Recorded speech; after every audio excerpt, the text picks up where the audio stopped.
السلام علیکم ورحمۃ اللہ وبرکاتہ۔ الحمد للہ وکفا وسلام علی حبیبہ المصطفیٰ، اما بعد فاعوذ باللہ من الشیطان الرجیم، بسم اللہ الرحمن الرحیم۔ ان اللہ وملائکتہ یصلون علی النبی یا ایہا الذین آمنوا صلوا علیہ وسلموا تسلیما۔ اللہم صل علی سیدنا مولانا محمد معدن الجود والکرم وآلہ واصحابہ الکرام وابنہ الکریم وبارک وسلم۔ بسم اللہ الرحمن الرحیم۔ فَإِذَا قَضَيْتُمُ الصَّلَاةَ فَاذْكُرُوا اللَّهَ قِيَامًا وَقُعُودًا وَعَلَى جُنُوبِكُمْ فَإِذَا اطْمَأْنَنْتُمْ فَأَقِيمُوا الصَّلَاةَ إِنَّ الصَّلَاةَ كَانَتْ عَلَى الْمُؤْمِنِينَ كِتَابًا مَوْقُوتًا وَلَا تَهِنُوا فِي ابْتِغَاءِ الْقَوْمِ إِن تَكُونُوا تَعْلَمُونَ فَإِنَّهُمْ يَعْلَمُونَ كَمَا تَعْلَمُونَ وَتَرْجُونَ مِنَ اللَّهِ مَا لَا يَرْجُونَ وَكَانَ اللَّهُ عَلِيمًا حَكِيمًا۔ صدق اللہ مولانا العظیم۔ پھر جب تم نماز پڑھ چکو تو اللہ کی یاد کرو کھڑے اور بیٹھے اور کروٹوں پر لیٹے۔ پھر جب مطمئن ہو جاؤ تو حسب دستور نماز قائم کرو۔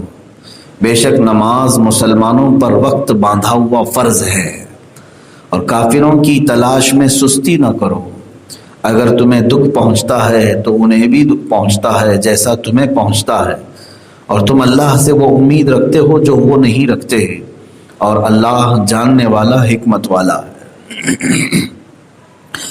یہاں سے نمازی کے متعلق آیات ہیں جو پچھلی تفسیر میں آپ نے سماعت کیا کہ حالت جنگ میں نماز کیسے پڑھی جائے اور حالت سفر میں نماز کیسی پڑھی جائے۔ پچھلی تفسیر میں یہی دو باتوں پر گفتگو ہوئی تھی کہ سفر شرعی کسے کہتے ہیں۔ اگر بندہ اپنے گھر سے 92 کلومیٹر کے آگے جاتا ہے تو یہ اس کا سفر شرعی ہے۔ سفر کی حالت میں وہ 4 رکعت والی فرض نماز کو 2 میں تبدیل کر کے پڑھے گا، یعنی 2 ہی نماز پڑھے گا، 2 رکعت پڑھے گا۔ اور فجر اور مغرب چونکہ فجر میں 2 ہے، مغرب میں 3 ہے، اس میں قصر نہیں ہوتی، یہ پوری پڑھی جائے گی۔ تو یہ سفر کی حالت کی نماز کا تذکرہ ہے، اور سنتیں اور نفل پوری پڑھی جائیں گی چاہیں تو، اور اگر وقت نہیں ہے تو وہ نفل کے برابر ہے، ساری سنتیں چاہے تو وہ چھوڑ بھی سکتا ہے۔ رہی بات حالت جنگ کی، جس کو نماز خوف بھی کہا گیا ہے۔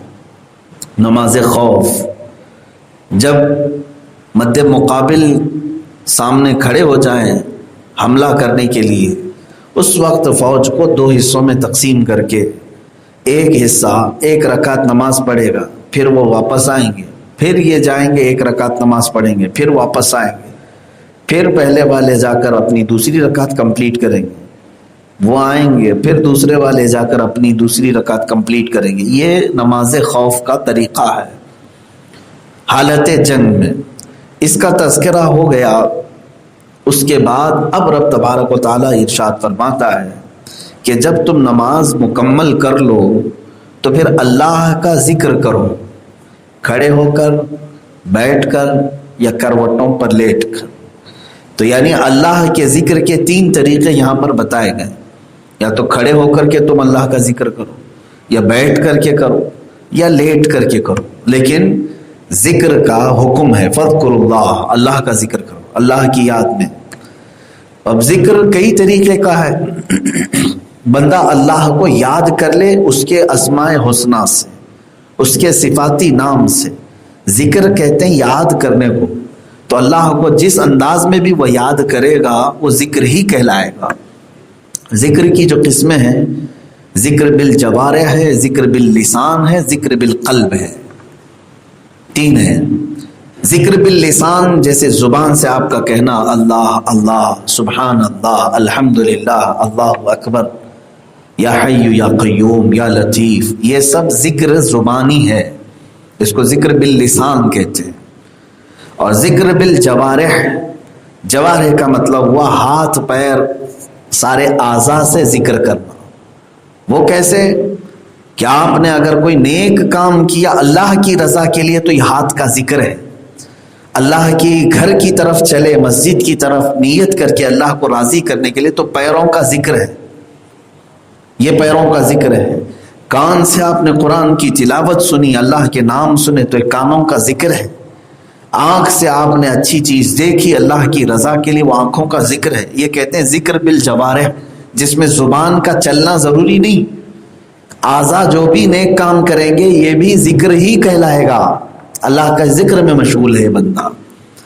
دو ہو گئے ذکر، اور ایک ہے ذکر بالقلب، وہ ہے زبان بھی نہیں کہہ رہی ہے، ہاتھ پیر بھی حرکت نہیں کر رہے ہیں، لیکن دل اس کا جاری ہے، خاموش بیٹھے ہوئے اپنے دل میں رب تبارک و تعالیٰ کو یاد کرتا رہا، یوں سوچتا رہا کہ میرا رب رحمان ہے، میرا رب رحیم ہے، میرا رب کریم ہے، وہ غفار ہے، وہ ستار ہے۔ زبان سے نہیں کہا، نہ ہاتھ پیر سے، دل میں یہ سارے خیالات لاتا رہا، تو اس کو کہا گیا ذکر بالقلب ہے، یعنی دل سے اللہ کا ذکر ہے۔ یہ تینوں ذکر کر سکتا ہے بندہ، زبان سے کرے یا اعضاء سے کرے یا دل سے کرے۔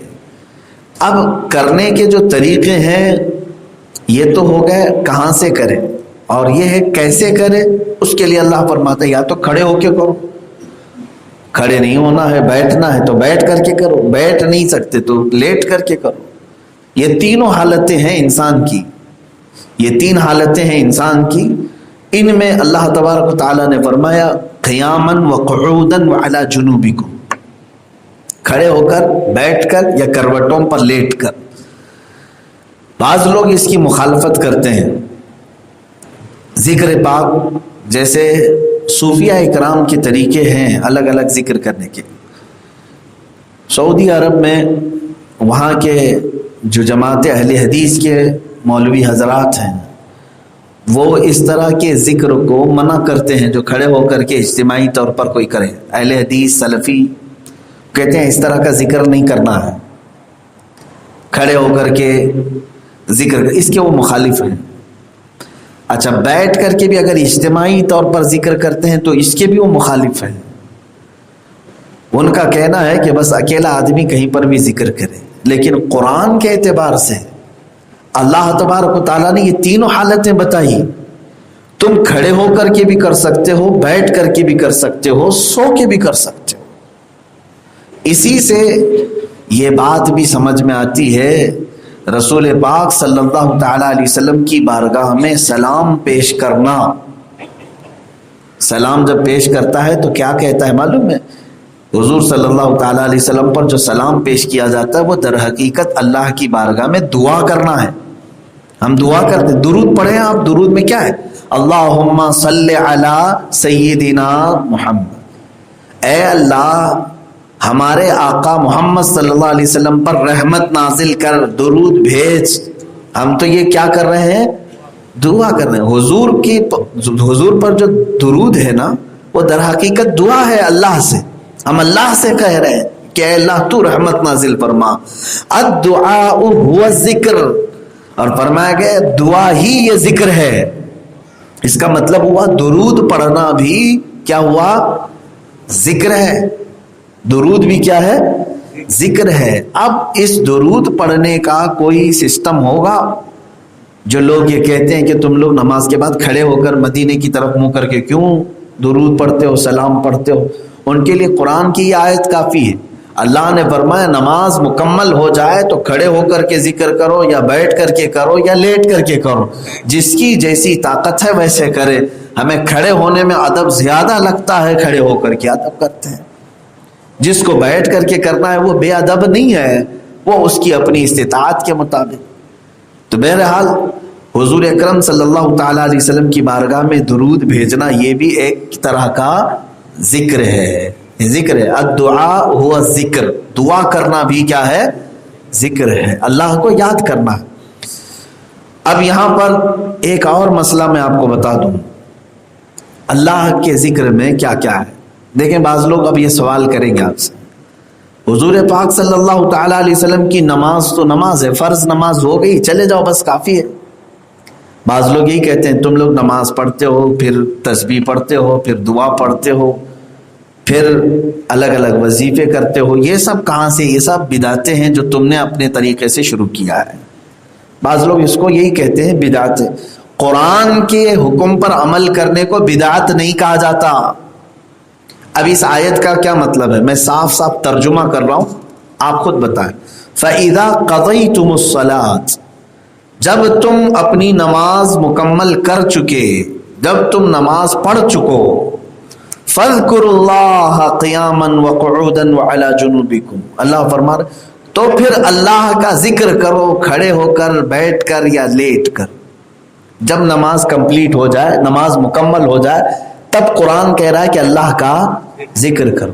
میرے عزیزو, اس آیت سے ہی ثابت ہو گیا کہ نمازوں کے بعد دعا کرنا, تسبیح پڑھنا, یا پھر ہم تسبیح یہاں پر پڑھتے ہیں سبحان اللہ وبحمدہ سبحان اللہ العظیم, یہ کوئی نیا عمل اور بدعت نہیں, بلکہ یہ قرآن پاک کے حکم کے مطابق ہے. اللہ نے فرمایا نماز کمپلیٹ ہونے کے بعد تم ذکر کرو. ہاں یہ اور بات ہے کہ آپ کوئی بھی ذکر کر سکتے ہیں. نماز ہونے کے بعد آپ الحمدللہ الحمدللہ پڑھیں, اللہ اکبر پڑھیں, سبحان اللہ پڑھیں, جو آپ کو میسر ہو وہ ذکر کریں آپ, لیکن انکار نہ کریں کہ نماز کے بعد یہ ذکر کہاں سے آیا. قرآن کا حکم ہے کہ نماز حکم مکمل ہو جائے تو اللہ کا ذکر کرو. اب ایک حدیث میں یہ بھی سنا دیتا ہوں, نماز پڑھ لی آپ نے, یہ تو تمہارا فرض تھا جو تمہارے اوپر باندھا ہوا ہے, نماز تو پڑھ لیا, اس کے بعد اللہ سے اگر کچھ مانگا نہیں, دعا ہی کیا ہے, ذکر ہے, دعا بھی کیا ہے, ذکر ہے. اللہ سے مانگا نہیں, دعا نہیں کیا, کچھ بھی اپنے لیے یا آخرت کے لیے, دنیا کے لیے, مومنین کے لیے, کسی کے لیے دعا نہیں, فوراً بھاگ گیا. فرمایا گیا کہ اللہ تبارک و تعالیٰ اس بندے سے ناراض ہوتا ہے جو اس کے گھر میں آیا اور اس سے کچھ سوال نہیں کیا, مانگا نہیں. دیکھیں اللہ تعالیٰ کی شان عطا کیسی ہے. دنیا والے مانگنے سے ناراض ہوتے ہیں, ارے پھر آ گیا مانگنے کے لیے, ایک بار دے بھی دیا, دوسری بار اس کو راستہ پھیر لیتے ہیں, ارے یہ سامنے کرے گا, سامنا ہوگا اس کا, پھر یہ مانگ لے گا. مانگنے والے سے تو دنیا منہ پھیر لیتی ہے, اور وہ رحمان ہے, نہ مانگنے پر ناراض ہو رہا. نہیں مانگو گے اللہ سے تو وہ ناراض ہے. فرمایا گیا کہ اللہ تعالیٰ ناراض ہوتا ہے اس بات پر کہ اس بندے کو اب میری حاجت نہیں رہ گئی, یہ بندہ اب میرا محتاج نہیں ہے جو مجھ سے سوال نہیں کرتا. اسی لیے بزرگوں نے فرمایا کم از کم مسجد سے نکلنے سے پہلے اتنا تو کہہ جاؤ, ربنا آتنا فی الدنیا حسنہ وفی الآخرۃ حسنہ وقنا عذاب النار. 3 چیزوں کو اس میں مانگ لیتے ہو تم, اے ہمارے رب دنیا میں جو اچھائیاں ہیں وہ عطا کر دے, آخرت میں جو اچھائیاں ہیں وہ عطا کر دے, اور جہنم کے عذاب سے مجھے بچا لے. بس اتنا تو کہہ کے جا سکتے ہو.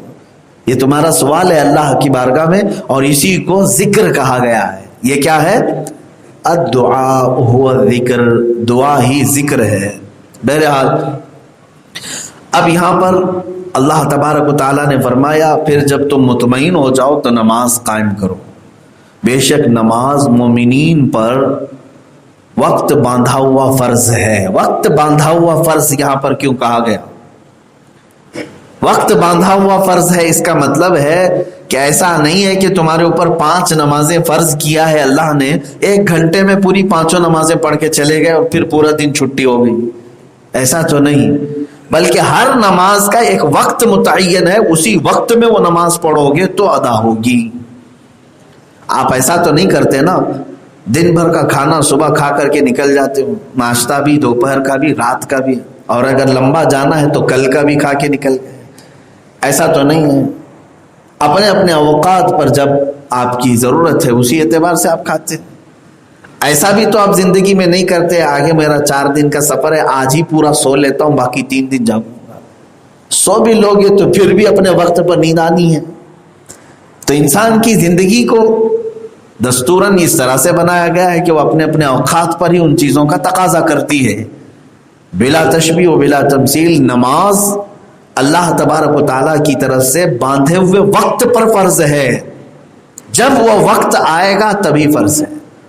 مثال کے طور پر ابھی آپ کے اوپر فجر کی نماز فرض نہیں, آپ یہ نہیں سمجھ لینا کہ آپ یہاں سے فجر کی چھٹی دے دی, ابھی فرض نہیں ہو آپ کے اوپر. جیسے ہی صبح صادق شروع ہوئی، صبح صادق کا وقت شروع ہوا تو آپ سب کے اوپر، میرے اوپر فجر کی نماز فرض ہو گئی۔ یعنی مثال کے طور پر آج رات میں اگر ہم میں سے کسی کا انتقال ہوا تو ہم سے یہ فجر کے بارے میں سوال نہیں کیا جائے گا کہ تو وہ فجر کی نماز کیوں چھوڑ کے آیا، کیوں؟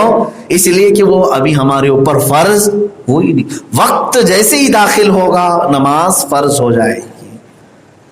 تو اسی لیے قرآن میں کہا گیا ہے کہ باندھا ہوا وقت، یعنی یہ نماز جو ہے وقت باندھا ہوا فرض ہے، معین وقت پر فرض ہے۔ اب ہر ایک کا وقت کیا ہے اس کی تحقیق مسلمانوں کو ہونا چاہیے۔ ہر مسلمان یہ تمام چیزیں، مسائل ضروری ہیں وہ سیکھ لے۔ نمازوں کے اوقات اب تو سب آلہ جات آ گئے، مشینیں آ گئی، گھڑیاں آ گئیں، تقویم ہے، کیلنڈر ہے، ان تمام چیزوں سے وہ اپنے نمازوں کے اوقات معلوم کر رہا ہے۔ پھر بھی قانون اسے معلوم ہونا چاہیے۔ قانون کیا ہے؟ فجر کی نماز کا وقت کب شروع ہوتا ہے، کب ختم ہوتا ہے، یہ اسے معلوم ہو۔ ظہر کی نماز کا وقت کب شروع ہوتا ہے، کب ختم ہوتا ہے، یہ اسے معلوم ہو۔ عصر کی نماز کا وقت کب شروع ہوتا ہے، کب ختم ہوتا ہے، یہ بھی اسے معلوم۔ اسی طرح مغرب و عشاء بھی۔ میں اوقات جو مسجدوں میں لگائے جاتے ہیں یہ تو جماعت کے اعتبار سے کہ سارے لوگوں کو جو وقت آسان ہو مسجدوں میں ان اوقات میں نماز پڑھائی جاتی ہے۔ ظاہر سی بات ہے عشاء کی نماز ابھی ہم 8:20 پر ادا کر رہے ہیں تو اس کا مطلب یہ نہیں ہے کہ 8:20 پہ ہی عشاء فرض ہو رہی ہے، بلکہ عشاء کا وقت اس سے پہلے ہی شروع ہو رہا ہے۔ کیلنڈر میں دیکھیں گے تو غالباً 7:45 یا 7:46 پہ شروع ہو رہا ہے، یہی آس پاس ہوگا تقریباً۔ شروع وہاں سے ہو رہا ہے اور ہم اپنی سہولت کے اعتبار سے مسجدوں میں، ہر مسجد میں مقتدیوں کی سہولت کے اعتبار سے جماعت کا اہتمام کیا جاتا ہے، لیکن مسلمان کو یہ معلوم ہونا چاہیے کہ کس وقت یہ نماز کا وقت کب شروع ہو رہا ہے اور کب ختم ہو رہا ہے۔ فجر کی نماز کا وقت شروع ہوتا ہے صبح صادق سے۔ اب یہ ہے کیا صبح صادق؟ آسمان پہ ایک سفیدی ظاہر ہوتی ہے، یعنی صبح کے وقت، صبح جیسی ہو رہی ہوتی ہے، جو آسمان کا اندھیرا ہے، کالا پن ہے، وہ ختم ہوتا ہے اور اس کے بعد ایک سفیدی ظاہر ہوتی ہے۔ اس سفیدی کے ظاہر ہوتے ہی اس کو کہا گیا ہے یہ صبح صادق ہے، صبح صادق۔ یہاں سے فجر کی نماز کا وقت شروع ہو جاتا ہے اور ختم کب ہوتا ہے؟ جیسے سورج طلوع ہوا، اس کی کرنیں جیسے نظر آئیں فجر کا وقت ختم ہو گیا۔ اب آپ کو اس زمانے کی سہولت کے اعتبار سے کیلنڈر یا تقویم بنا دی گئی ہیں اور اس میں ٹائم ٹیبل لکھ دیا جاتا ہے، پھر بھی اگر یہ کیلنڈر نہ ہو، تقویم نہ ہو تو ظاہر سی بات ہے اسلام کیلنڈر اور تقویم سے نہیں بلکہ فارمولے ہیں، قوانین ہیں، ان قوانین پر چلتا ہے۔ ظہر کا وقت کب؟ ظہر کا وقت شروع ہوتا ہے سورج ڈھلنے کے بعد، جس کو کہتے ہیں زوال آفتاب۔ زوال کا ایک ٹائم ہوتا ہے، یعنی بیچوں بیچ وقت جو ہوگا دن کا وہ ڈھل جانے کے بعد ظہر کا وقت شروع ہوتا ہے۔ اب اس کو بیچوں بیچ کیسے آپ سمجھیں گے؟ جیسے مثال کے طور پر آج سورج صبح 7 بجے طلوع ہو گیا، فار ایگزامپل بولو، ویسے تو سورج کی طلوع ہونے کا ٹائم الگ ہوگا۔ 7 بجے اگر سورج نکلا اور شام میں 6 بجے سورج ڈوب گیا، کل دن کے کتنے گھنٹے ہوئے ہیں؟ کتنے گھنٹے ہوئے؟ 11 گھنٹے کا دن ہوا۔ صبح 7 بجے سے لے کر شام کے 6 بجے تک 11 گھنٹے کا دن ہوا۔ 11 کا برابر آدھا کریں گے کتنا ہوتا ہے؟ 5.5 گھنٹے۔ 11 کا آدھا کتنا ہوتا ہے؟ 5.5۔ تو 7 بجے سے لے کر 5.5 گھنٹے آپ گن لیجئے، 8 9 10 11 12 12.5۔ تو 12.5 کیا ہو گیا؟ برابر دن کا آدھا ہو گیا، یعنی 5.5 گھنٹے برابر ہو۔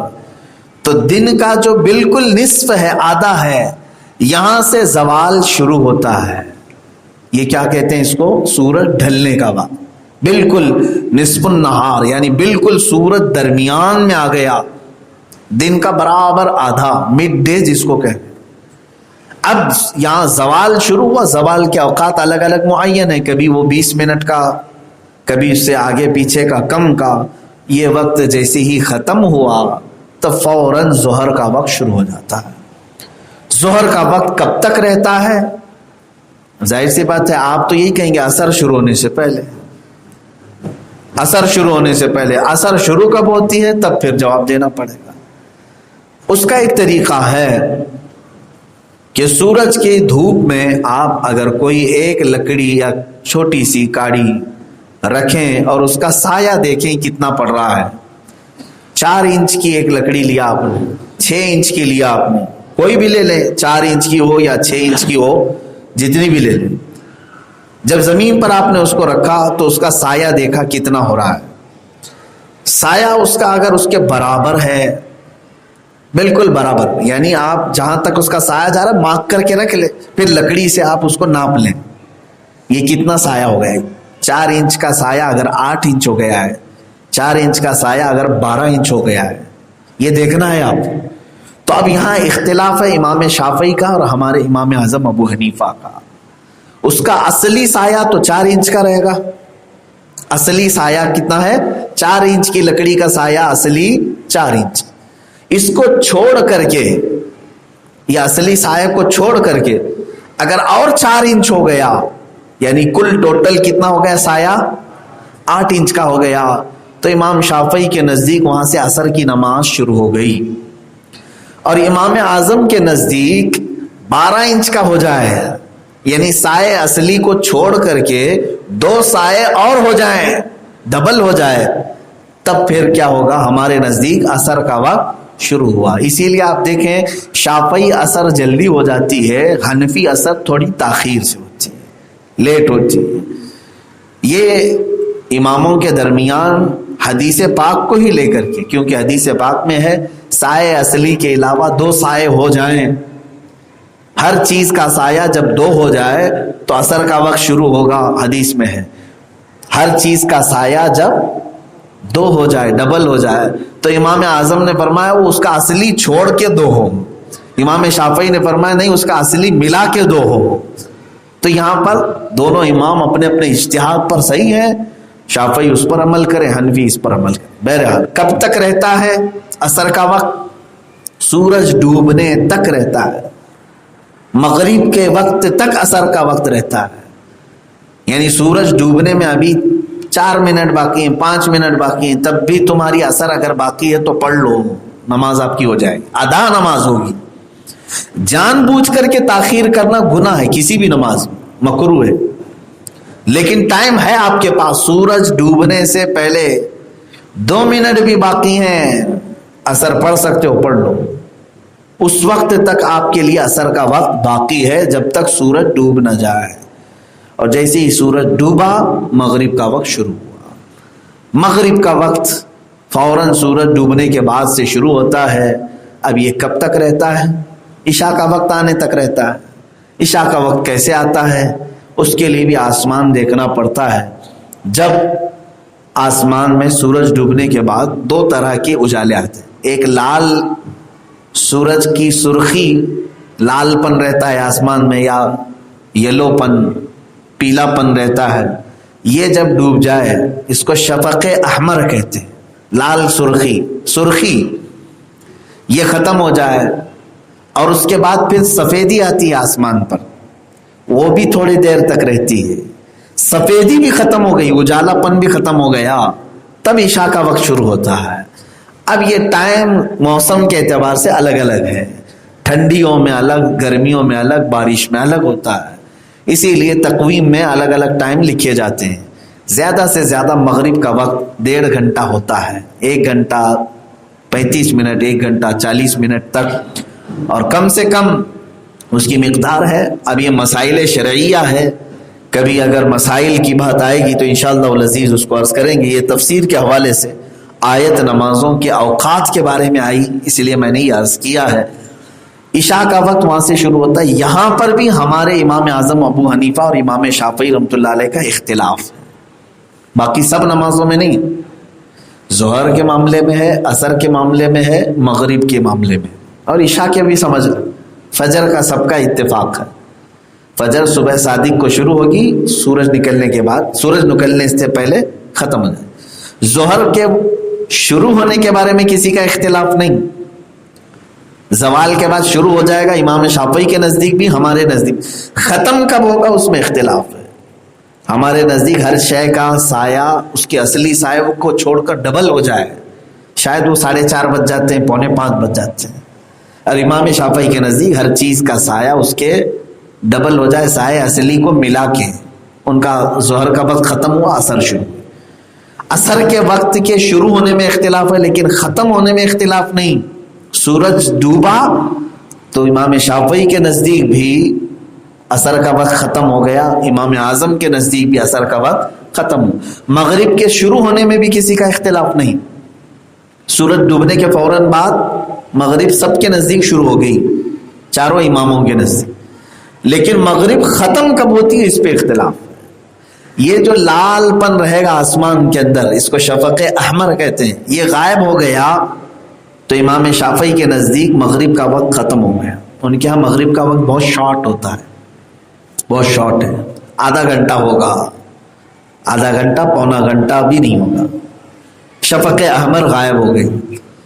اور ہمارے امام اعظم ابو حنیفہ رحمۃ اللہ علیہ کے نزدیک شفق احمر کے بعد شفق ابیض, سفیدی آتی ہے آسمان پر, وہ سفیدی بھی ختم ہو گئی اور کالا ہو گیا آسمان, اندھیرا ہو گیا. تب پھر مغرب کا وقت ختم ہو جاتا ہے, عشاء کا وقت شروع ہوتا ہے. اس کی کئی علامتیں فقہاء کرام نے فرمایا کہ عشاء کا وقت کیسے شروع ہوتا ہے. فرمایا کہ جب تارے بہت زیادہ دکھنے لگ جائیں, یعنی آسمان میں تارے جمع ہو گئے, کیونکہ مغرب کے وقت میں سارے تارے نہیں آتے, اکا دکا تارے دکھتے ہیں, لیکن تاروں کی جھرمٹ نظر آنے لگ جائے تو فقہاء نے فرمایا مغرب ختم ہو گئی, عشاء شروع ہو گئی. الگ الگ علامات ہیں جو وقت اور حیت کے علماء ہیں, یہ بھی ایک علم ہے, وہ اس کو اپنے علم سے نکال کر کے امت کی آسانی کے لیے انہوں نے تقویم بنا دیا ہے. امت پر ان کا احسان ہے. ظاہر سی بات ہے, اگر آپ کوئی فارمولے دے کر کے بھیج دیں تو ہر کوئی لکڑیاں لے کر کے گھومتا رہے, ظہر کب شروع ہو رہی ہے, کب ختم ہو رہی ہے. علماء کا اس بات پر احسان ہے کہ انہوں نے پورے سال بھر کے اوقات نکال کر کے رکھ دیا. اب آپ یہ پوچھیں گے وہ علماء کو کیسے معلوم کہ روز سورج کب نکل رہا ہے, کب ڈوب رہا ہے. میرے عزیزو, نظام قدرت پورا اپنے وقت کے ساتھ چل رہا ہے, وقت کے ساتھ چل رہا ہے. ہر شہر کو دیکھا جائے گا, یہ ایک علم ہے, علم حیت اور علم توقیت. علم توقیت میں یہ دیکھا جاتا ہے شہر سطح سمندر سے کتنے اوپری پر ہے. یہ ایک علم ہے, وہ تو آپ کو کمپیوٹر میں بھی مل جائے گا, انٹرنیٹ میں بھی مل جائے گا کہ لینتھ شہر کی دیکھی جائے, لیٹیٹیوڈ اس کو کہا جاتا ہے. اور پھر اس طول البلد, اس کو عربی میں کہتے ہیں عرض البلد, شہر کی چوڑائی اور لمبائی کتنی ہے اور یہ سطح سمندر سے کتنی اوپر پر ہے, سمندر کی سطح سے کتنے اوپر پر آتا ہے. یہ جب معلوم ہو جاتا ہے تو پھر اس کا حساب لگایا جاتا ہے کہ اس شہر میں سورج کب نکلے گا, کب ڈوبے گا. وہ پورے سال بھر کا متعین ہو جاتا ہے. اب وہ کیلنڈر بنا کر تمہارے پاس رکھا جاتا ہے. اسی لیے تو آج کوئی سورج دیکھ کر کے افطار کرتا کہاں ہے, کارڈ دیکھ کر کے افطار کرتے ہیں. کارڈ دیکھتے ہیں یا پھر بانگی صاحب کی آواز پہ افطار کرتے ہیں سارے لوگ. ظاہر سی بات ہے ہر ایک کا اس طرح سے فارمولے پر عمل کرنا مشکل ہے. آپ سارے لوگ سورج کو دیکھیں گے, ہو سکتا ہے کبھی کنفیوز ہو جائے, لگے کہ سورج ڈوب گیا لیکن ڈوبا ہی نہیں تھا, ابھی روزہ ٹوٹ جائے گا اگر سورج ڈوبنے سے پہلے افطار کر لیا. ایسا ہوتا ہے. تو اس لیے علماء کرام نے یہ علم توقیت کے حساب سے تقویم بنا دیا, کیلنڈر بنا دیا. تو آپ سب مسلمانوں پر بھی یہ ضروری ہے کہ وہ اپنے نمازوں کے اوقات, اپنے روزے سحری کے اوقات ان تقویموں سے برابر کر لیں. کبھی ایسا ہوتا ہے کہ فجر میں آپ غفلت میں رہ گئے, سوئے اور اچانک اٹھے, نماز ہو چکی تھی, مسجد میں جماعت ہو گئی تھی, اب آپ کو معلوم نہیں ہے. جماعت چھوڑتے ہی آدمی یہ سمجھتا ہے شاید میری نماز قضا ہو گئی. ایسا نہیں, سورج کب نکل رہا ہے یہ معلوم ہونا چاہیے. جماعت تو 6:35 کی ہو گئی آج مثال کے طور پر, 6:35 پہ نماز کھڑی, جماعت قائم ہوئی اور 45 پہ ختم ہو گئی. آپ اٹھے تو یہاں سلام ہو رہا تھا, آپ نے سوچا میری نماز گئی. نماز نہیں گئی, جماعت گئی ہے, جماعت چھوٹی ہے. نماز کے لیے ابھی آپ کے پاس 20-25 منٹ باقی ہے. سورج اگر آج 7:10 پر طلوع ہو رہا ہے تو اگر آپ 5 منٹ پہلے بھی اٹھے تھے تو آپ کے لیے فرض ہے کہ آپ وہ نماز پوری کر لو, اور آپ کا گناہ نہیں ہوگا. آپ کی نماز قبول ہوگی, ادا ہی مانی جائے گی, یہ نہیں کہ قضا کیا. جماعت چھوٹ جانا الگ ہے, نماز کا چھوٹنا الگ ہے. الظہر میں آئے آپ 1:30 بجے کی جماعت ہے, 1:30 بجے کی جماعت چھوٹ گئی تو بہت سارے لوگ کیا سمجھتے ہیں, ارے میری ظہر کی نماز قضا ہو گئی.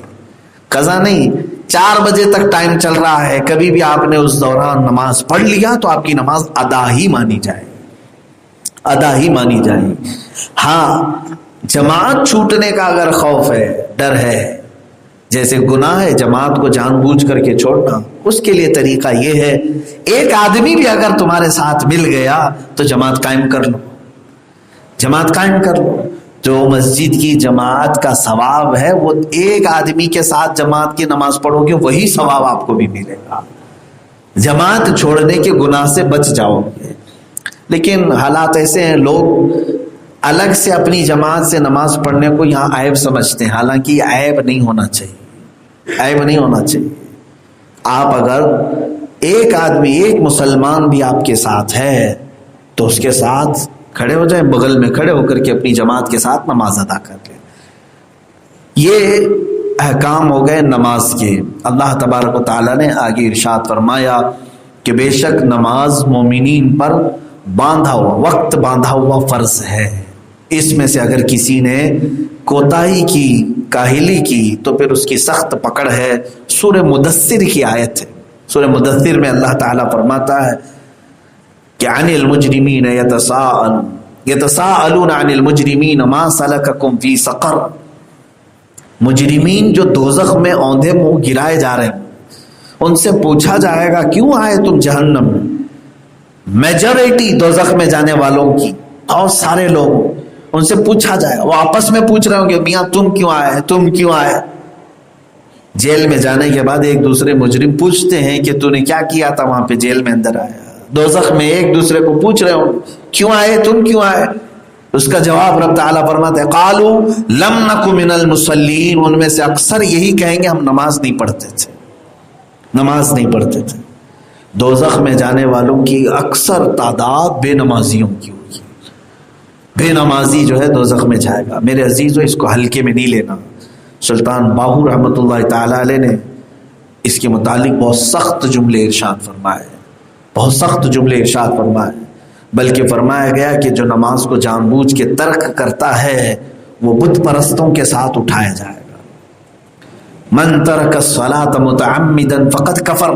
جو جان بوجھ کر کے نماز ترک کرتا ہے وہ کفر کے قریب پہنچ گیا ہے, کفر کے قریب پہنچ گیا ہے. نماز حق اور باطل کے درمیان فرق کرنے والی باؤنڈری کا نام ہے.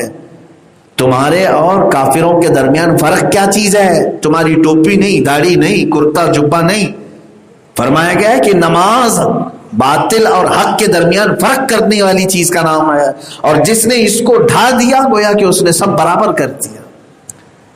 من ترک الصلاۃ, یہ رسول کریم صلی اللہ تعالیٰ علیہ وسلم کی حدیث ہے, الصلاۃ عماد الدین من اقامها فقد اقام الدین ومن ترکها فقد هدم الدین. میرے آقا فرماتے ہیں نماز دین کا پلر ہے, ایک ستون ہے.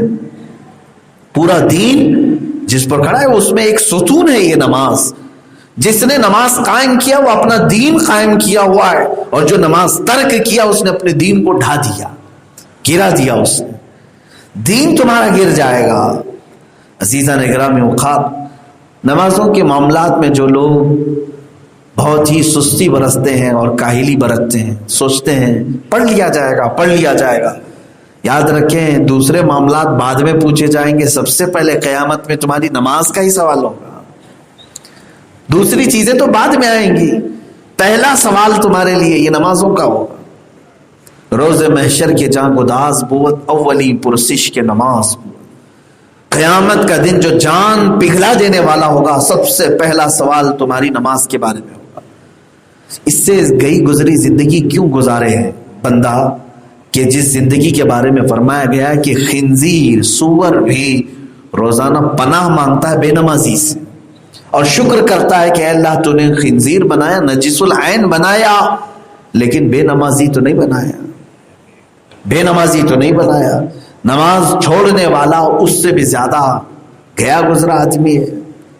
میرے عزیزو، اللہ رب العزت کا یہ حق ہے، حقوق اللہ میں تم گرفتار ہو جاؤ گے اگر نمازوں کو ترک کرتے ہو، اللہ کا حق مارتے ہو۔ اس نے تمہیں ساری نعمتیں دی، سارے انعامات دیے، اور تم اسی کی بارگاہ میں جھکنے میں پس و پیش کرتے ہو، سستی آتی ہے، کاہلی آتی۔ اچھا، اب ایک بات یہ بھی بتا دیتا ہوں، تم ایمان پر ہو یا منافقت آ گئی ہے، نفاق آ گیا ہے، کیسے پتہ چلے گا؟ منافق ہونا ایک بہت بڑی ذلت ہے، یہ کافروں سے بھی بڑا عذاب ہے اس کو۔ منافقت یعنی دکھتا مسلمان ہے، ہوتا کافر ہے، اس کو منافق کہتے ہیں نا۔ تو نفاق اگر آ جاتا ہے تو کیسے پتہ چلے گا؟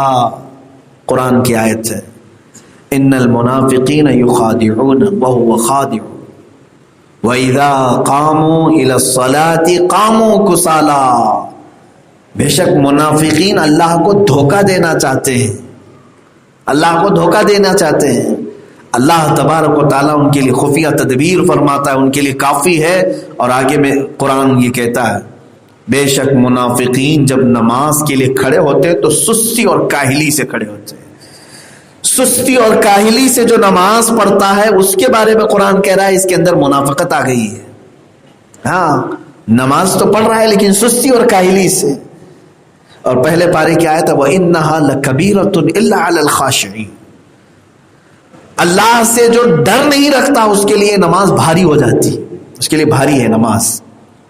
منافق کے لیے نماز بہت بوجھل چیز ہے۔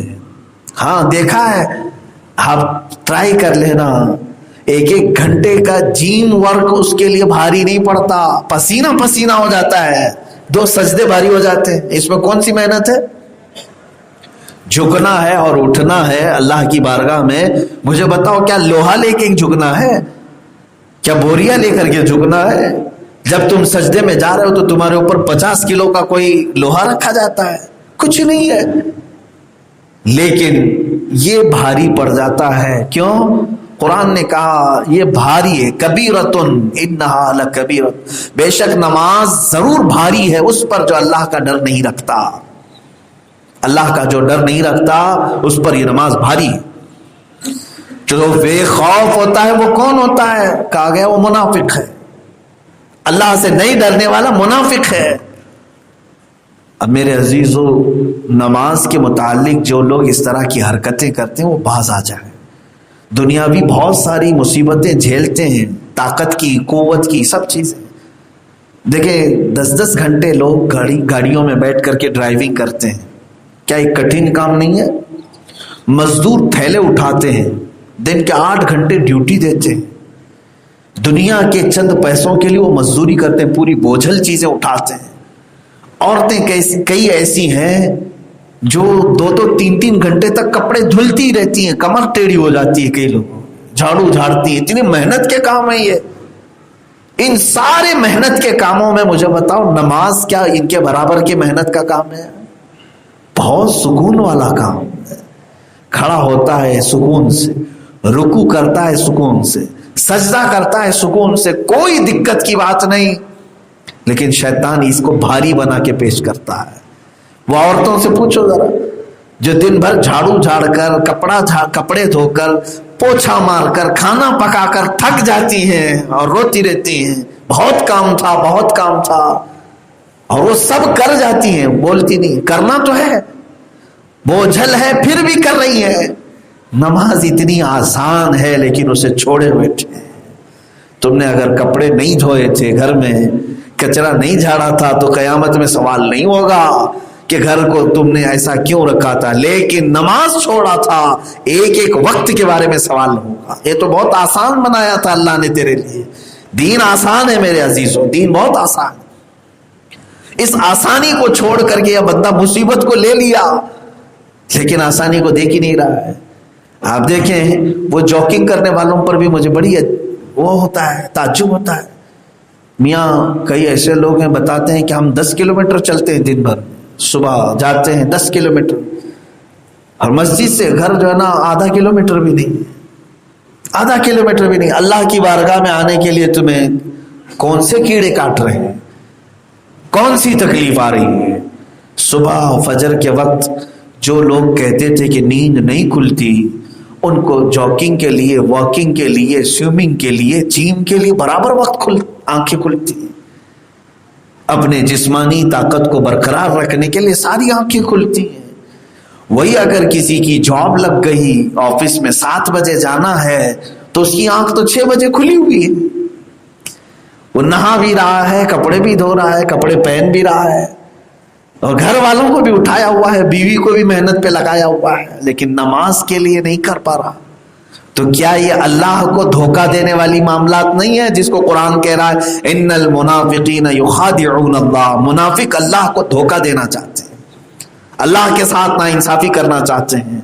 تم سارے مشکل کام، محنت کے کام سب کر لے جاتے ہو، جو اللہ نے آسان رکھا ہے اسے چھوڑ دیتے ہو، آسان رکھا۔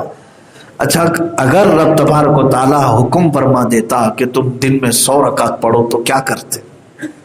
یا چلو معراج کی شب اگر موسیٰ علیہ السلام بار بار مل کر کے میرے نبی صلی اللہ علیہ وسلم سے 50 کو کم کرا کے 5 تک نہیں لائے ہوتے، کیا کرتے؟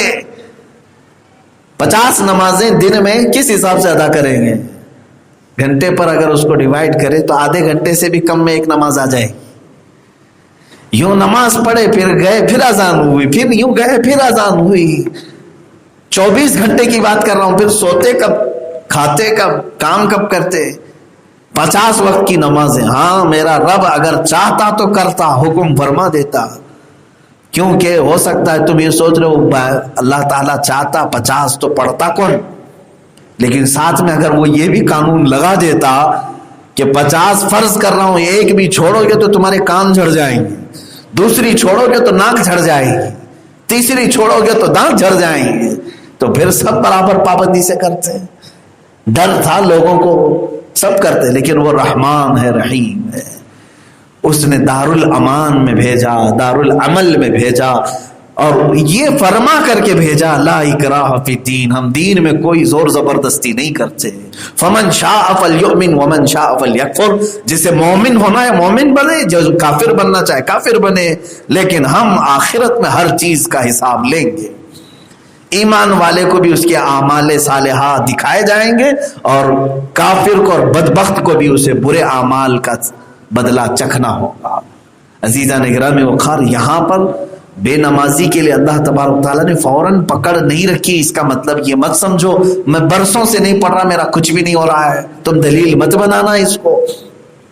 میری دکان بھی اچھی چل رہی ہے، بزنس بھی سب ٹھیک ٹھاک چلتا ہے، گھر میں بھی سب پیسے ہی پیسے ہیں، میں کون سی نماز پڑھ رہا ہوں؟ بعض لوگوں کو ایسا لگتا ہے، نہیں پڑھ کر کے بھی سب اچھا ہی تو چل رہا ہے، کیا فرق پڑتا ہے؟ ڈرو، یہی منافقت کی علامت ہے۔ جو اللہ سے نہیں ڈرتا، قرآن کہتا ہے تم یہ مت سمجھنا کہ اللہ نے تمہیں تمہارے اچھائیوں کی وجہ سے آزاد چھوڑا ہے، بلکہ مولا فرماتا ہے انما نملی لہم لیزدادوا اثما، ہم اس لیے انہیں ڈھیل دیتے ہیں تاکہ یہ اور گناہ کر لیں، اور گناہ کر لیں، اور اس کے بعد رب تعالیٰ فرماتا ہے پھر ہم اچانک ان کی پکڑ کریں گے، دردناک عذاب میں گرفتار کر۔ ڈھیل جو ملتی ہے وہ تمہاری اچھائیوں کی وجہ سے نہیں ہے، نماز نہیں پڑھ رہا پھر بھی کھانا مل رہا ہے اس لیے نہیں، اللہ تعالیٰ پھر جلال میں سارے راستے کھول دیتا ہے، جتنا تجھے عیش کرنا ہے سب کر لے، سب کر لے، دنیا میں جو تجھے عیش چاہیے سب کر لے، پھر اللہ تبارک و تعالیٰ آخرت کے ہر نعمت سے محروم فرمائے گا، ہر نعمت سے محروم فرمائے گا۔ یہاں تک کہ فرمایا گیا کہ بے نمازی پر جنت کو حرام کر دیا گیا ہے، حرام کر دیا گیا ہے۔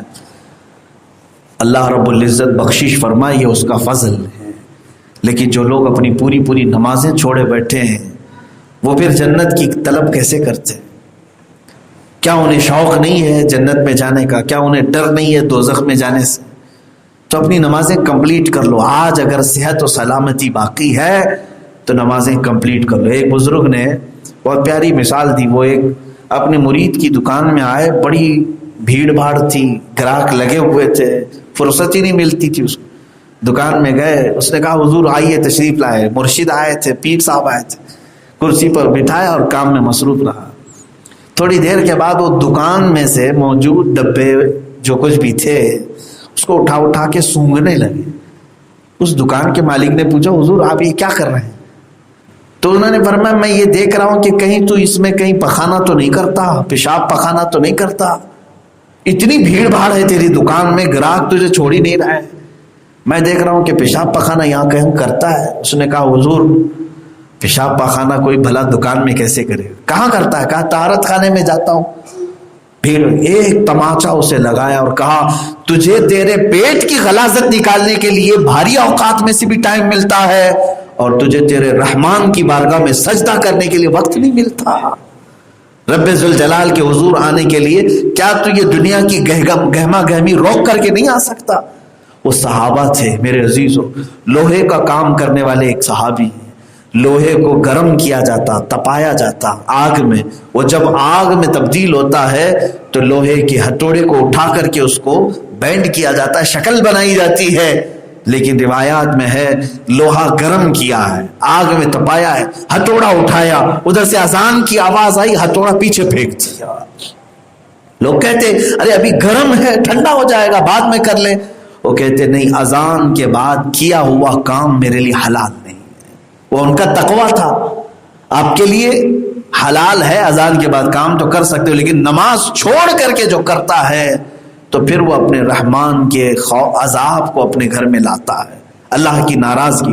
حضور غوث پاک رضی اللہ تعالیٰ عنہ کی بارگاہ میں کسی نے سوال کیا اپنے گھر کی بے برکتی کا، بہت گھر میں بے برکتی ہے، آپ نے فرمایا کہاں ہے تیرا گھر؟ فرمایا فلاں راستے پر ہے، فلاں روڈ پہ۔ آپ نے فرمایا اپنے گھر پہ پردہ لگا لے، پردہ لگا لے، بغداد کی بات، اس نے پردہ لگایا گھر کو۔ پھر وہ آیا کئی دن کے بعد، کہا حضور گھر میں برکت بہت ہے، بہت برکت ہے، الحمدللہ ساری چیزیں محفوظ رہتی ہیں، آپ نے پردے میں کیا وظیفہ دیا تھا؟ غوث پاک نے فرمایا تیرا گھر، کیونکہ وہ مرید تھا غوث پاک کا، قادری تھا، آپ نے فرمایا تیرا گھر راستے پر تھا، کئی بے نمازیوں کی نظر تیرے گھر کے اندر پڑتی تھی تو برکت چلی جاتی تھی، برکت ختم ہو جاتی تھی، اسی لیے میں نے کہا کہ کسی بے نمازی کے آنکھیں نگاہیں تیرے گھر کے اندر نہ پڑے، پردہ لگانے کے لیے میں نے کہا اللہ نے ان کی نظروں کی نحوست سے تیرے گھر کو محفوظ رکھا۔ جو قادری ہیں انہیں غوث پاک کا یہ فرمان سننا چاہیے، سننے سے تعلق رکھتا ہے، اور اسی لیے میرے غوث نے فرمایا پیران پیر میر میران سیدی عبد القادر جیلانی رضی اللہ تعالیٰ، وہ صرف 11ویں والے پیر نہیں ہیں جن کی نیازیں کھا کر موٹے ہو جائیں، ہاں ان کے نام پر صرف نیازیں منتیں نظریں کرنے کے لیے نہیں ہیں، وہ پیران پیر فرماتے ہیں میرے مریدین میں سے اگر کوئی بے نمازی ہے تو اسے مسلمانوں کے قبرستان میں دفن نہ کرو، مسلمانوں کے قبرستان میں دفن نہ کرو۔ یہ کون کہہ رہے؟ غوث پاک فرماتے ہیں۔ عزیزان گرامی وقار، یہ ساری باتیں وعید کی بہت ساری ہیں، یہاں تک کہ ایک حدیث میں ملتا ہے بے نمازی کو 15 طرح کے عذابات میں مبتلا کیا جائے، 15 قسم کی، اس میں سے 5 دنیا میں ہی ملتے ہیں، 5 اسے قبر میں ملتے ہیں اور 5 حشر میں ملتے ہیں۔ بڑا عذاب تو اس میں یہ ہے کہ قبر سے اٹھانے کے وقت اس کا چہرہ کالا ہو چکا ہوتا ہے جس وقت وہ اٹھایا جا رہا ہوتا ہے، اور موت کے وقت اسے بہت زیادہ خوف دل میں ڈال دیا جاتا ہے، بہت خوف ہوتا ہے، بے نمازی مرنا نہیں چاہتا، بہت خوف کے ساتھ مرتا ہے، نمازوں کو ترک کرنے والا بہت ڈر کے ساتھ وہ دنیا سے جاتا ہے۔ یہ عذاب دنیا مرنے کے وقت اسے دیا جاتا ہے، بلکہ بعض اوقات پر ایسا بھی فرمایا گیا کہ جو اپنے رب کا سجدہ نہیں کرتا تھا اس وقت شیطان روح نکلنے کے قریب آئے گا اور اسے اپنی عبادت کے لیے کہے گا تو وہ بندہ اس کی عبادت کر جائے گا اور کافر ہو کر کے مر جائے گا، کبھی کبھار ایسا۔ باقی رہی بات اللہ ایمان کی حفاظت فرمائے، اللہ ایمان کی حفاظت فرمائے، اس لیے بھی ڈر لگتا ہے کہ جو اپنے رب کی عبادت کو ہلکے میں لیتا ہے تو پھر وہ کسی اور کی بھی عبادت کر سکتا ہے۔ موت کے وقت ایسی سختی ہوتی ہے، اتنی خطرناک حالت ہوتی ہے کہ ایک قطرہ پانی کا اس کو لیے ایک ندی کے برابر ہوتا ہے، نزا کے عالم میں، سکرات کے عالم۔ ایسے وقت ایمان کی حفاظت بہت سخت معاملہ ہے، لیکن بے نمازیوں کے ساتھ ایسے معاملات ہوں۔ نماز اس کے لیے سکون بھی پیدا کرتی ہے، یہاں تک کہ فرمایا گیا قبر میں بھی اس کے لیے سکون لاتی ہے نماز، حشر میں بھی اس کی سفارش کرتی ہے نماز۔ یہاں تک کہ جس دن تمہارا جنازہ اٹھے، ہمارا جنازہ اٹھے، یہ وہ ٹکڑا جو مسجد میں سجدہ کرتے ہو یہ تمہارے غم میں روتا ہے، غم میں روتا ہے۔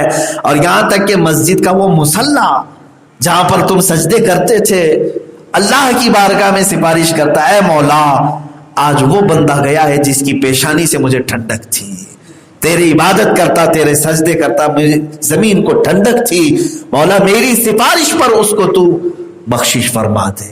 زمین سفارش کرتی ہے، بلکہ وہ قبر میں جاتا ہے نمازی تو کیسے کہا گیا، قبر دباتی سب کو ہے، نمازی جب قبر میں آتا ہے تو فرمایا گیا اسے قبر ایسے دبوچ لیتی ہے جیسے بچھڑے ہوئے بچے کو ماں پا لینے کے بعد دبا لیتی ہے، اپنی باہوں میں جس طرح سے اسے دبوچتی ہے، بھینچ لیتی ہے۔ تو فرمایا گیا نمازی جب قبر میں جاتا ہے تو قبر اسے محبتوں سے گھیر لیتی ہے، محبتوں سے گھیر لیتی ہے، جیسے بچے کو صبح سے اگر ماں نے نہیں دیکھا، شام میں آیا تو سینے سے چمٹا لیا۔ میرے عزیزو نماز قائم رکھو، جس طرح تمہارے لیے زندگی میں کھانا پینا کپڑے پہننا ضروری سمجھتے ہو، اس سے زیادہ ضروری سمجھو میری نمازیں ہیں۔ کھانا کھا لیا، ہضم ہو گیا، یہ سب چیزیں دنیا میں چلی جائیں، نماز چھوڑا تو برسوں کھڑا رہنا پڑے گا، قیامت کے دن قبر میں جھیلنا پڑے گا۔ آپ کو قبر میں نہیں پوچھا جائے گا دوپہر کا کھانا کیوں نہیں کھایا تھا، رات کو کھائے بغیر کیوں سو گیا تھا، نہیں پوچھا جائے گا۔ یہ بھی نہیں پوچھا جائے گا کہ ناشتے میں تو نے آملیٹ لیا تھا کہ نہیں لیا تھا، لیکن اس کا تو اہتمام تم کرتے ہو، ناشتے کی فکر ہے، سونے سے پہلے آپ خرید کر کے رکھ لیتے ہیں، کل صبح ناشتے میں اٹھنا ہے تو کیا کیا چاہیے، روٹی چاہیے، آملیٹ چاہیے، پاؤ چاہیے، بریڈ چاہیے، انتظامات تو کل کی بھوک کے آج کر رہے ہو، جبکہ وہ چیز تمہیں پوچھی بھی نہیں جائے گی۔ حلال اگر کھایا ہے تو اس کا حساب کیا ہے، لیکن میرے عزیزو نماز اگر ترک کیا، ایک ایک نماز کے بارے میں کتنی دیر تک کھڑا کیا جائے، بہت دیر تک کھڑا کیا جائے۔ ہمارے ایک استاد مصر میں ایک مرتبہ کا اتفاق ہے، میں آپ کو بتاؤں، معاملہ تو ایگزام کے پہلے اپنی آئی ڈی وغیرہ جمع کی جانی ہوتی ہے، پیپر جمع کرنا رہتا ہے ایگزام سے پہلے، تو اپنی ساری چیزیں لے کر کے پہنچنا تھا۔ ہم ہاسٹل سے نکلے، جب کالج میں پہنچے جہاں پر درس ہوتا ہے، کلیہ اس کو کہتے ہیں، تو بڑے ہمارے جو استاد تھے وہ بیٹھے ہوئے تھے، ہر ایک کو بہت نظر سے دیکھتے تھے، سب کو پہچانتے، حالانکہ سینکڑوں کی تعداد میں۔ 10 بجے کا ٹائم تھا، سارے لوگ جمع تھے، تو پہنچنے میں ہمارے ایک دو ساتھی تھے، وہ 10:15 یا 10:20 پر پہنچے آئے، اور جب ہم لوگ کھڑے تھے تو ہمیں سامنے کیا اور کہا لاؤ تمہاری جو آئی ڈی ہے، پیپر ہے، سب جمع کیا۔ سب ان کا نمبر میرے ہی پیچھے تھا، ان سے کہا سائڈ میں کھڑے رہو، دوسرے اور سارے لوگوں کو سنتے رہے، سب کو لیے 11 بج گئے، 12 بج گئے، 1 بج گئے، ہم انتظار کرتے رہے۔ یہ آئے ہیں 10:30 بجے سے 2.5 گھنٹے کی قریب ہو گئے، ان کی نہ وہ آئی ڈی لے رہے نہ پیپر لے رہے۔ ظہر کی اذان کا وقت ہوا، تب انہوں نے وہ پیپر لیے اور تنبیہ کیا، کہا کہ تم سوچ رہے ہو کہ 10-15 منٹ ہوئے یہی تمہارا گناہ ہے نا، تم تو سوچ رہے ہو کہ میں لیٹ سے آیا اس لیے مجھے اتنی دیر کھڑا کیا گیا۔ استاد نے ہمیں یہ فرمایا کہ بیٹا یہاں 15 منٹ لیٹ آئے تو 2.5 گھنٹہ کھڑا کر دیا میں نے، اور یہ تنبیہ کرنے کے لیے کہ ایک نماز اگر ترک کرو گے تو 100 سال کھڑا کر دیا جائے گا۔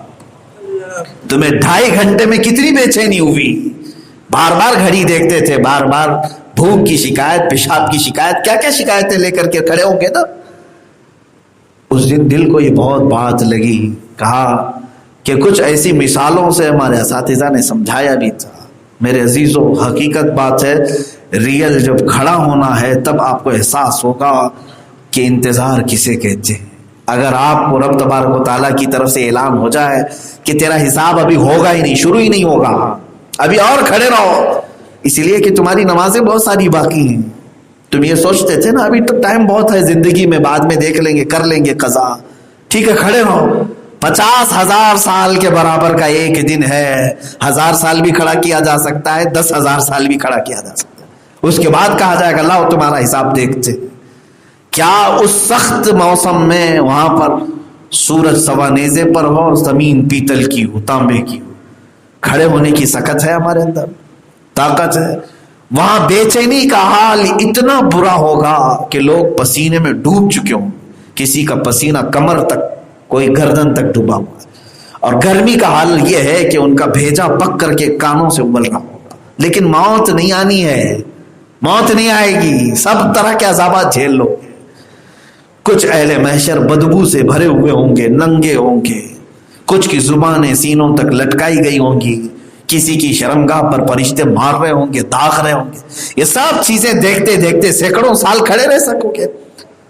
اسی لیے یہ کہا گیا ہے گیا وقت پھر ہاتھ آتا نہیں، صدا دور دورہ دکھاتا نہیں. اور آج تمہارے پاس وقت ہے، نماز پڑھ لو اس سے پہلے کہ تمہاری نماز جنازہ پڑھی جائے. صلو قبل ان تصلوا علیکم، اپنی نمازیں کمپلیٹ کر لو اس سے پہلے کہ قوم تمہاری نماز پڑھ جائے. پھر وہی وقت آ جائے گا کہ تم پڑھتے نہیں تھے لیکن اب تمہاری نماز ہو جائے گی. اس کے بعد پھر نماز پڑھنے کا وقت ہی نہیں. بلکہ بعض روایات میں یہ ملتا ہے کہ مرنے کے بعد مردہ 1000 گڑ گڑا کر کے کہے گا کہ مولا ایک بار دوبارہ زندہ کر، میں 2 سجدے کر کے آ جاؤں، 2 رکعت پڑھ کے آ جاؤں. حکم ہوگا. اب اس دنیا میں ہم نہ شہیدوں کو لوٹا رہے ہیں، نہ نبیوں کو لوٹا رہے ہیں. تیری کیا مجال ہے؟ کسی کو بھی لوٹایا نہیں جائے گا، واپس نہیں آئے گا. جو ہمارے جا چکے بڑے، جو بزرگ، جو اپنے خاندانوں کے ہیں، گزر چکے، آج تک کسی کو 50 سال ہوئے ہوں گے، 40 سال ہوئے ہوں گے، کتنے سال ہوئے دفنا کر کے، کبھی وہ آئے ہمارے پاس پلٹ کر؟ یا چلو آج دفنایا تھا، کل قبر کھول کر کے کوئی آ گیا ہو، سنا کبھی؟ مردہ واپس لوٹ کر کے آیا ہے اور اپنی نماز روزے کرنے لگ گیا ہے؟ نہیں ہوگا. یہی ہمارے ساتھ بھی ہوگا.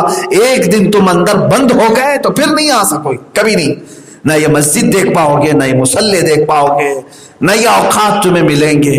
آج ہی ہے تمہارے پاس وقت، اس لیے اپنی نمازیں کمپلیٹ کرو. یہ جو کچھ بھی تھی آیات بینات، مجھے آپ سب کو انذار، خوف دلانا مقصود تھا کہ اپنی آخرت کا خوف رکھو. اللہ رب العزت کہنے سننے سے زیادہ عمل کی توفیق عطا فرمائے. جس کی نمازیں باقی ہیں مولا ان کو اپنی نمازیں مکمل کرنے کی توفیق عطا فرمائے. میرے عزیزو،